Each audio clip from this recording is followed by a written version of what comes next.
धन्यवाद।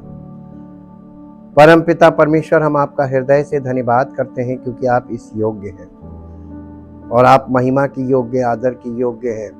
प्रभु, आपकी सामर्थ के लिए, आपके प्रेम के लिए, आपके अनुग्रह के लिए धन्यवाद करते हैं, आपके पवित्र वचनों के लिए, पवित्र आत्मा के लिए, और प्रभु आपके इकलौते पुत्र प्रभु यीशु मसीह के बलिदान के लिए, कलीसिया के लिए, सब बातों के लिए आपका धन्यवाद करते हैं और चाहते प्रभु हमारा जीवन आप में सुरक्षित होता जाए और हम आप में शरण लेने के लिए आगे बढ़ते जाएं, ताकि हम पूरी तरीके से आपके इकलौते पुत्र प्रभु यीशु मसीह की देह का हिस्सा बने और आपकी महिमा का कारण बने और सारी महिमा आपको मिले। धन्यवाद के साथ इस प्रार्थना को आपके इकलौते पुत्र प्रभु यीशु मसीह के नाम से मांगते हैं, आमीन। Praise the Lord. Kingdom of God part 97 में हम देखेंगे difference between perception and reality. Perception को हिंदी में बोलते हैं धारणा और रियलिटी को बोलते हैं सत्य या वास्तविकता। वास्तविकता और सत्य एक ही चीज है। सत्य का मतलब होता है वास्तविक और वास्तविक का मतलब होता है सत्य। परसेप्शन इन सिंपल टर्म्स यानी धारणा साधारण शब्दों में can be defined as the way an individual think, यानी ये वास्तविकता जो है इसका साधारण तौर पे अर्थ होता है सरल शब्दों में एक व्यक्ति के सोचने के तरीके के रूप में परिभाषित, यानी एक व्यक्ति के सोचने का एक तरीका कि वो किस ढंग से सोचता है और किस नजरिए से चीजों को देखता है। The thinking patterns differ from one individual to another and the way of thinking is decided by several factors, यानी एक व्यक्ति का सोचने का जो ढंग है किसी एक बात को लेकर, सोच पैटर्न एक व्यक्ति से दूसरे में भिन्न होता है और सोचने का तरीका कई कारकों द्वारा तय किया जाता है, यानी उसमें कौन व्यक्ति ऐसा क्यों सोचता है उसके पीछे कई कारण होते हैं। हाँ, कई बातों के कारण वो ऐसा सोचता है। Reality on the other hand, और दूसरी तरफ वास्तविकता, दूसरी ओर वास्तविकता किसी ऐसी चीज की वास्तविक स्थिति को संदर्भित करती है जिसे व्यक्ति आसानी से महसूस नहीं कर सकते।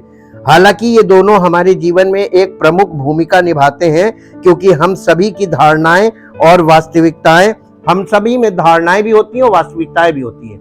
हमारे जीवन में रियलिटीज भी हैं और हमारे जीवन में परसेप्शंस भी हैं। व्हाट डज परसेप्शन मीन, यानी परसेप्शन या धारणा का अर्थ क्या है। धारणा का तरीका है, perception is the way how a person understands. देखिए, वे को मैंने अलग कलर में इसलिए किया है, Jesus said I am the वे, मार्ग मैं हूं, और हर मनुष्य के अंदर उसका अपना एक मार्ग है। हर मनुष्य अपनी उसकी हमारी जो धारणा है वही मार्ग है, और परमेश्वर का वचन कहता है, प्रभु यीशु मसीह ने कहा मार्ग मैं हूं।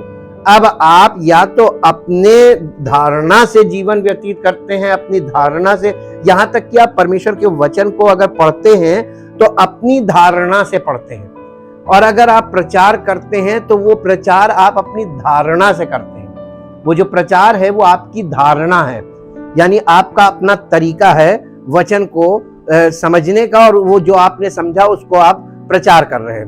Perception is the way how a person understands something, यानी धारणा जो है वो तरीका है जिससे कोई व्यक्ति किसी चीज को समझता है। एक different people may have different perceptions for the same thing, यानी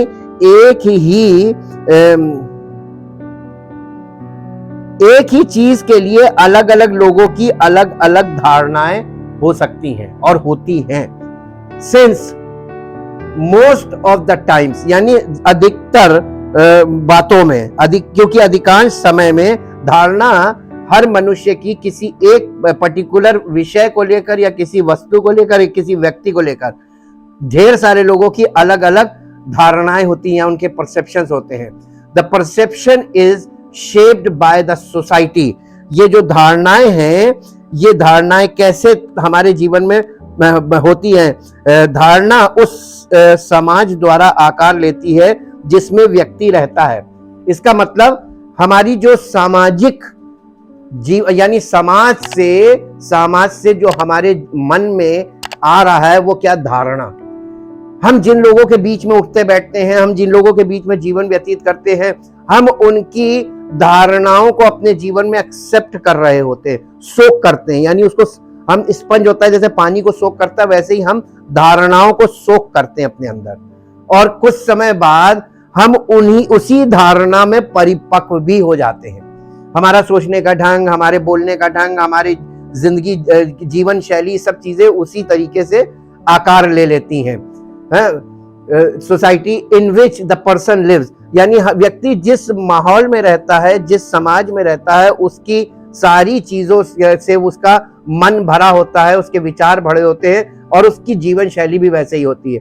thinking pattern of an individual is decided by number of factors, यानी जो हमारे सोचने का जो ढंग है, थिंकिंग पैटर्न, सोच का पैटर्न कई कारकों द्वारा तय किया जाता है। किसी विशेष समुदाय में सांस्कृतिक मूल्य, विश्वास, मिथक, दृष्टिकोण, शिक्षा, नियम, कानून आदि व्यक्ति के सोचने के तरीके पर एक बड़ा प्रभाव डाल सकते हैं और डालते हैं। देखिए हमारा पालन पोषण कैसा हुआ।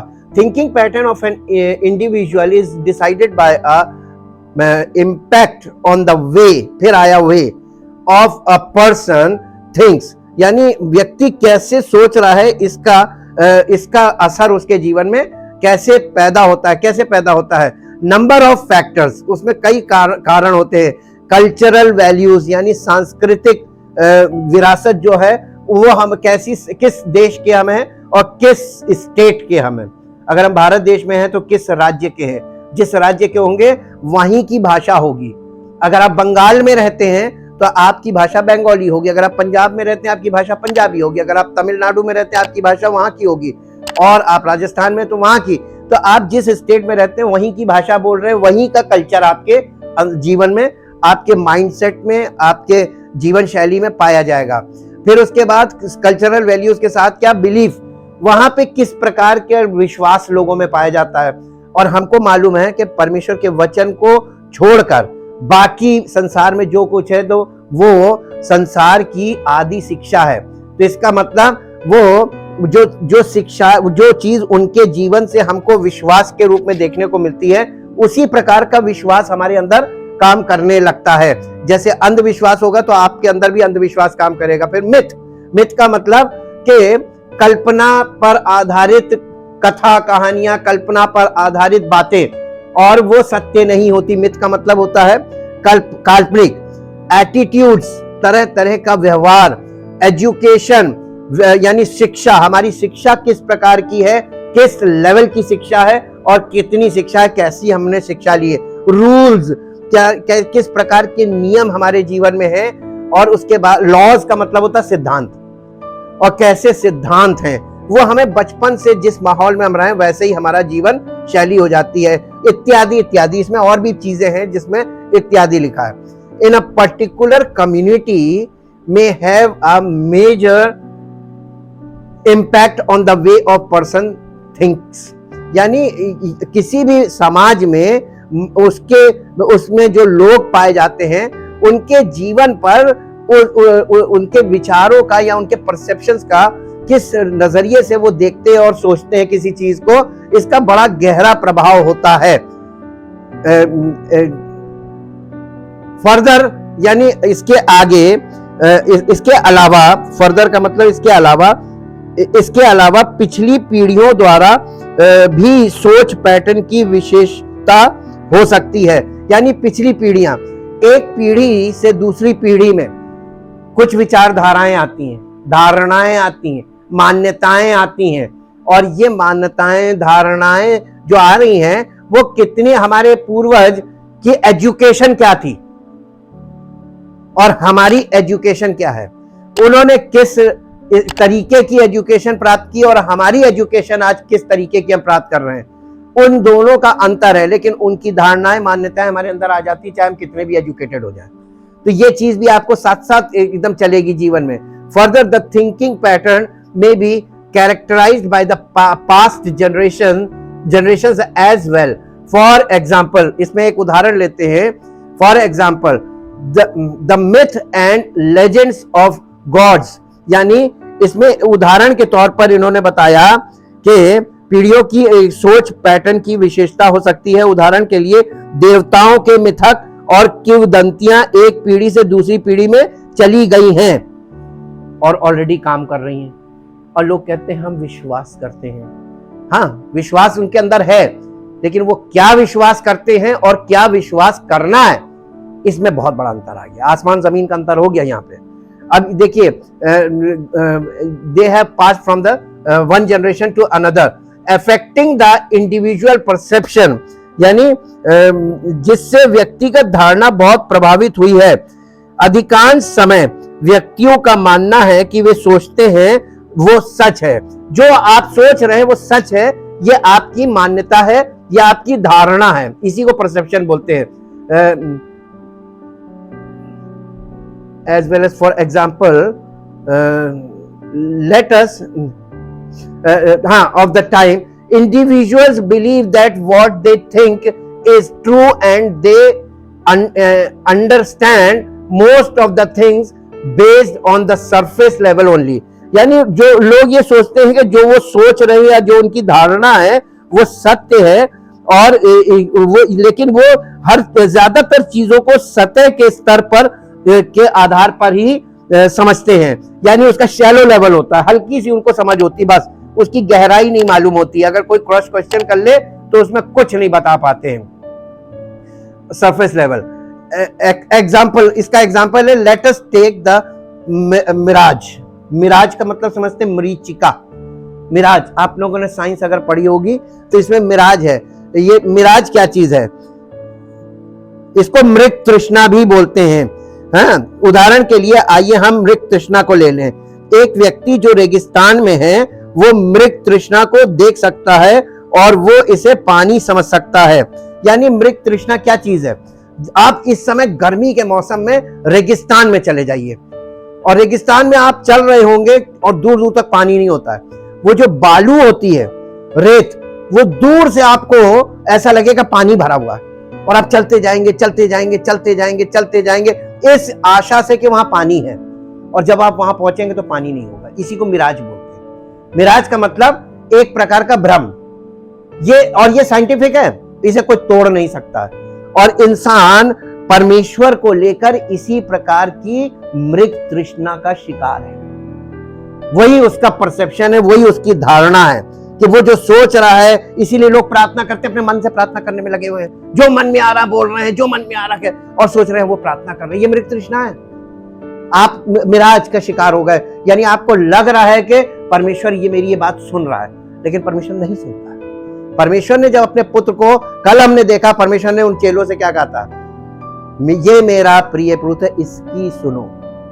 लोग सुनने को नहीं तैयार है, प्रभु यीशु मसीह की नहीं सुनेंगे, वो अपनी बोलने में ज्यादा इंटरेस्ट रखते हैं। और ऐसे लोग प्रार्थना के द्वारा इस चीज को गलत तरीके से, प्रार्थना को मिस इंटरप्रेट कर रहे हैं और दुरुपयोग कर रहे हैं प्रार्थना शब्द का। वे सोचते हैं कि वे ज्यादातर चीजों को नहीं, हालांकि उन्हें समझने में ये आप फिर आ गया mirage. A person who is in the desert may see mirage and he or she might consider it water and follow it until they reach there.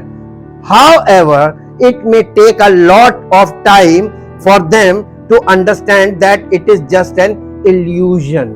Illusion का मतलब क्या होता है? Illusion का मतलब नहीं पता।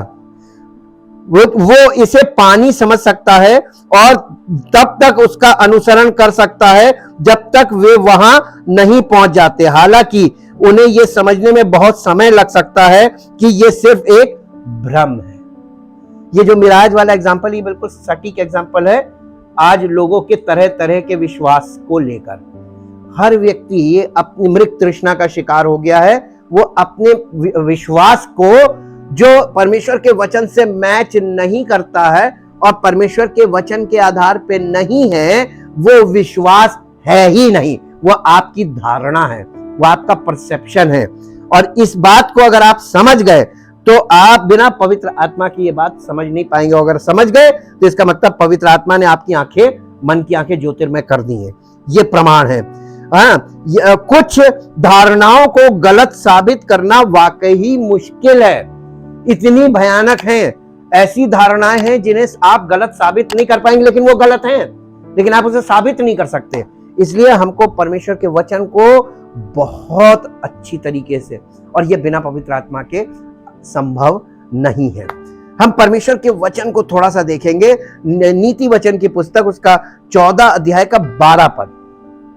नीति वचन, ऐसा मार्ग है जो मनुष्य को, यानी ऐसी धारणा है, ऐसी मान्यता है जो मनुष्य को बिल्कुल लगती सत्य है जी, परंतु जब आप उसे मानते रहते उसका रिजल्ट आपको क्या मिलता है? उसके अंत में उसका रिजल्ट मृत्यु है।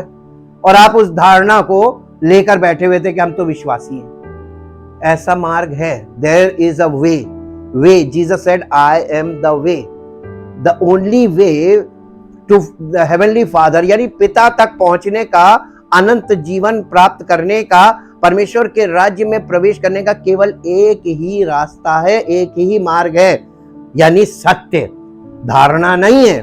और धारणा को सत्य समझना भ्रम है जी। इंग्लिश में इसको पढ़ दीजिए, 14:12, proverbs 14:12। Thank you Jesus. Proverbs 14:12।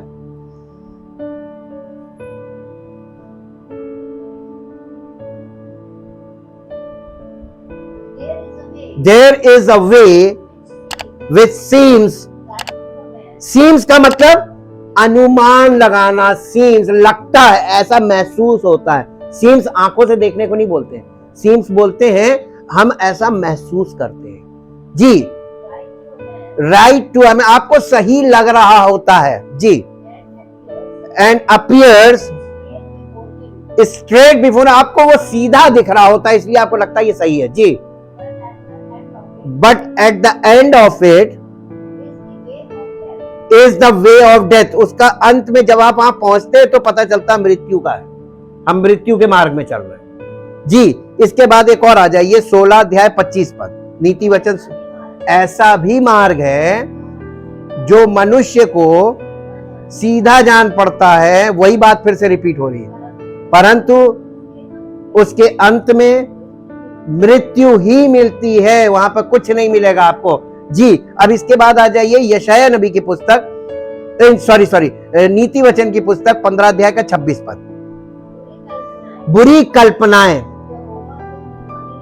बुरी कल्पनाएं यहोवा को घिनौनी लगती हैं, परंतु शुद्ध जन के वचन मन भावने हैं। ये एकदम प्रैक्टिकल चीज है। परमेश्वर, अगर आपके अंदर गलत विचार हैं, आप गलत विचार वाले व्यक्ति हैं, गलत धारणा, गलत मान्यता वाले व्यक्ति हैं, परमेश्वर को घृणित है उस चीज से। आपसे प्यार करता है लेकिन आपकी विचारधारा से घृणा करता है, तो परमेश्वर घृणा भाव रखता है, ऐसा नहीं है जी। इसके साथ यशायाह नबी की पुस्तक 55 अध्याय उसका 8 पद, क्योंकि यहोवा कहता है मेरे विचार और तुम्हारे विचार एक समान नहीं है। हमारे विचार क्या है? परसेप्शन, और परमेश्वर के विचार रियलिटी जी। ना तुम्हारी गति और मेरी गति, हाँ इसमें गति लिखा हुआ, अब इसको इंग्लिश में पढ़ दीजिए, इंग्लिश में बहुत ज्यादा क्लियर हो जाएगा। यहाँ पे थॉट्स की बात कर रहा है, यानी जो थॉट्स है, the thought of man is perception but the thought of God is reality, truth जी। परमेश्वर का जो विचार है वो सत्य है, ट्रुथ है। For my thoughts are not your thoughts, neither are your ways, यानी तुम्हारी धारणाएं मेरी सच्चाई नहीं हो सकती। मेरा वचन सत्य है, मेरे विचार सत्य है, तुम्हारा जो विचार है वो तुम्हारी धारणा है। तो यहां पर दोनों को अलग अलग किया गया है, मनुष्य का विचार यानी परसेप्शन ऑफ मैन, और परमेश्वर का विचार यानी ट्रुथ ऑफ गॉड, और मनुष्य की धारणा और परमेश्वर की वास्तविकता। जी, सेज द लॉर्ड। और इसके बाद आएंगे नीति वचन 12 अध्याय का 15 पद। नीति वचन 12 अध्याय 15 पद। मूढ़ को अपनी ही, ये बहुत अच्छी चीज है, मूढ़ को या मूर्ख को अपनी ही चाल, वो अपने आप को सही समझता है। मूर्ख आदमी वो है जो अपने आप को कहता है हम बिल्कुल सही है, पूरी दुनिया गलत है। जी, परंतु जो सम्मति मानता, बुद्धिमान कौन है? जो सलाह मान लेता है, जो सही चीज को खोजता है और पता करता है और उसके अनुसार, वो बुद्धिमान है। बाकी क्या है? मूर्ख है जो अपने आप को सही मानता है। इसको इंग्लिश में पढ़िए, ये बहुत अच्छी चीज है। और ये हमारे अंदर, हमारे विचारों में ये बातें पाई जाती हैं। The way of a fool is right in his own eyes, but he who listen to counsel is wise. जो सम्मति को सुनता है वो बुद्धिमान होता है। फिलिपियों की पत्री 4 अध्याय उसका 8 पद। फिलिपियों की पत्री, इसलिए हे भाइयों, जो बातें सत्य है और जो बातें आदरणीय हैं और जो बातें उचित है और जो बातें पवित्र है और जो बातें सुहावनी है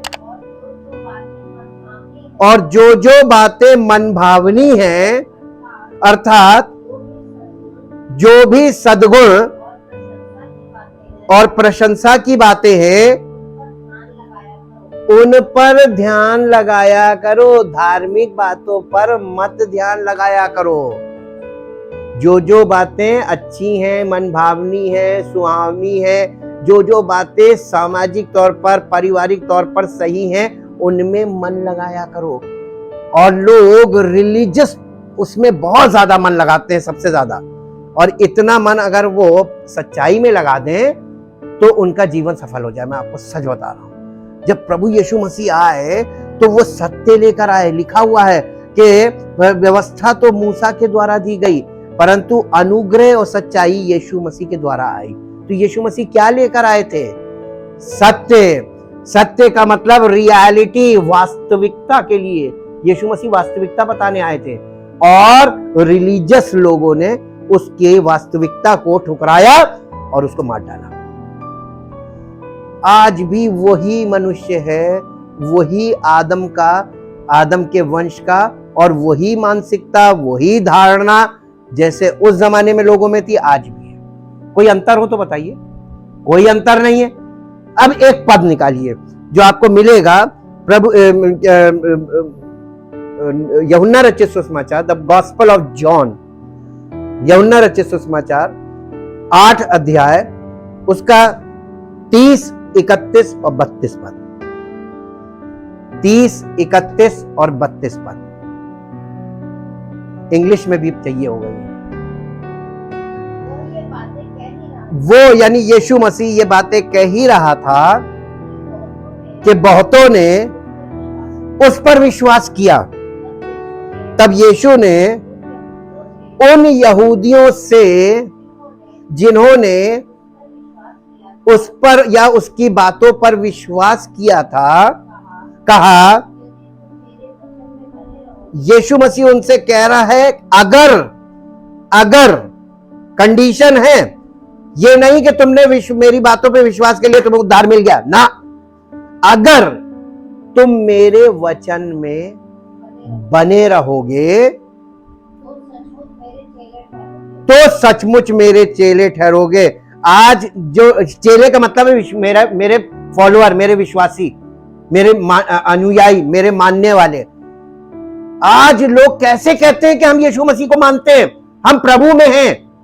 यहां कंडीशन उसने बताई है जो सत्य है, हम लोग गलत धारणा का शिकार हैं।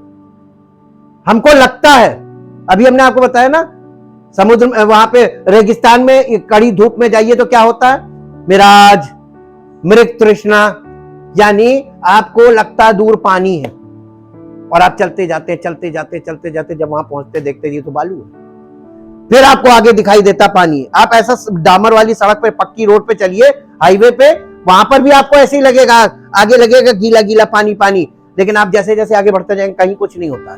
ये भ्रम, कहीं हम भ्रम में तो नहीं चल रहे हैं।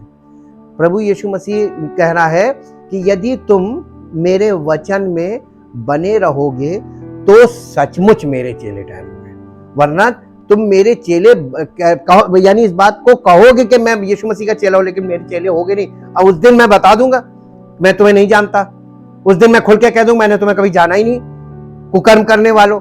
इसलिए वो यहां पर बहुत गजब की चीज बता रहा था, और तुम जब तुम मेरे चेले ठहरोगे तब तुम सत्य को जानोगे। ओ माय गॉड, इसके बाद आगे भी स्वतंत्रता है। यीशु मसीह पर विश्वास करने से हम उसके चेले तो ठहरेंगे अगर वचन में बने रहेंगे, लेकिन उद्धार कब होगा, सत्य को जानेंगे। और सत्य हमें, यानी धारणा से छूटना है तो आपको वास्तविकता मालूम होनी चाहिए, और वास्तविकता आपके जीवन में पाई जानी चाहिए। और अगर आप वास्तविक में आ गए, ट्रुथ में आ गए, तब आप अपनी धारणा से छूट जाएंगे, और धारणा से छूट जाना ही उद्धार है। कैसे छूटेंगे? आपके अंदर पूरा रोम रोम में धारणाएं बसी हुई, मान्यताएं बची हुई, जिसका पूरा हमने आपको जितना बताया है, ये सारी चीजें हमारे विचारधारा में है जी। हाँ, इसको इंग्लिश में पढ़ दीजिए। As he said these things, many believed in him, trusted, relied on, and adhered to him. So Jesus said to those Jews who had believed in him, if you abide in my word, यानी abide in my word का मतलब hold fast my teachings and live in, यानी वो मेरी शिक्षाओं को पकड़े रहना और मेरी शिक्षाओं के अनुसार जीवन व्यतीत करना। जो मेरी शिक्षाओं को पकड़े रहता है उसके अनुसार जीवन व्यतीत करता है, वो you are truly my disciple, तुम ही सच्चे मेरे चेले बनोगे जी। एंड यू विल, तब तुम सत्य को जानोगे, वास्तविकता को जानोगे। You will know the truth and the truth will set you free. तुमको वो सत्यता, वो वास्तविकता तुम्हें छुड़ा लेगी। काहे से? धारणाओं से जी। हो गया? प्रभु यीशु मसीह क्या लेकर आए थे दुनिया में? अनुग्रह और सत्य, और सत्य वो स्वयं है, स्वयं वो सत्य का मार्ग थे। और इसीलिए उन्होंने कहा बिना मेरे द्वारा, मुझ में से होकर तुम प्रवेश करोगे, और महायाजक भी मैं हूं और द्वार भी मैं हूं। तो महायाजक भी यीशु मसीह है, बलिदान उसने किया स्वयं का, और उसी के लहू के द्वारा हमें पापों की क्षमा मिली ताकि हम पवित्र स्थान में प्रवेश करें। और उस पवित्र स्थान का द्वार भी यीशु मसीह है, वही उसी के द्वारा हमें प्रवेश भी करना है। Thank you, thank you, thank you Lord. परमपिता परमेश्वर, हम आपका हृदय से धन्यवाद करते हैं। आपके वचन की सत्यता की प्रामाणिकता पर हम आपका धन्यवाद करते हैं। वाकई में आपका वचन पूर्ण सत्य है, और ये ट्राइड एंड टेस्टेड है, ये परखा हुआ है। और चाहते प्रभु आपके वचन में हम बने रहें। जितना ज्यादा हम वचन में बने रहेंगे उतना हम आपके नजदीक होंगे, और उतना ही हम ज्यादा भरोसे से कह सकते हैं कि हम यीशु मसीह के चेले हैं, हम यीशु मसीह के मानने वाले हैं, हम यीशु मसीह पर विश्वास करने वाले हैं। और हमारा विश्वास प्रतिदिन मजबूत होता जाता है, रिन्यू होता जाता है और रिफाइंड होता जाता है, ताकि हम सच्चाई में ये बात हमारे जीवन से प्रकट हो कि हम यीशु मसीह के मानने वाले हैं और पवित्र आत्मा के अनुसार जीवन व्यतीत करने वाले हैं, और परमेश्वर के वचन के अनुसार पवित्र आत्मा हमारी अगुवाई करता है, ताकि ये बातें हमारे जीवन में सिद्ध हो और पवित्र आत्मा के फलों के द्वारा हमारा जीवन साबित हो और परमेश्वर की महिमा हो। धन्यवाद के साथ हम प्रभु इस प्रार्थना को आपके इकलौते पुत्र प्रभु यीशु मसीह के नाम से मांगते हैं, आमीन। Praise the Lord. परमेश्वर आपको आशीष दे।